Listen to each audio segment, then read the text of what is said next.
అగస్త్యుడు అంటే ఆయన ఏంటండి, ఆయన విమానాలు కనిపెట్టిన మహత్తరమైన సైంటిస్టు. విమానాలు అగస్త్యుడు విమానం కనిపెట్టాడండి. ఇంకోటి ఇప్పుడున్న ఏరోప్లేన్ టెక్నాలజీ కూడా అంత లేటెస్ట్ ఉందో లేదో ఉంటుంది. అతను పక్కన శత్రు విమానంలో ఏం మాట్లాడుకుంటారో ఈ విమానంలో వినిపించే టెక్నిక్ కూడా అగస్త్యుడు కనిపెట్టాడు.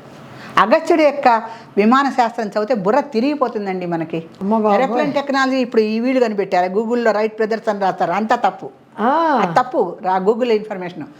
భరద్వాజుడు అగస్త్యుడు కనిపెట్టారు. దాని ప్రకారం ఒక అతను విమానం కూడా తయారు చేశాడు. కాకపోతే సరిగ్గా ఆ టెక్నాలజీలో ఉన్న తాళపత్ర గ్రంథాలు అన్నీ వీళ్ళకి దొరక్కపోవడంతో ఎగరటానికి సరి అయినటువంటి, అంటే ఎంత ఎత్తు ఎగురితే భూమి ఆకర్షణ శక్తిని తప్పించుకొని విమానం ముందుకెళ్తుందో అంతవరకు దాని విమానాన్ని వాళ్ళు తీసుకెళ్ళలేకపోయారు.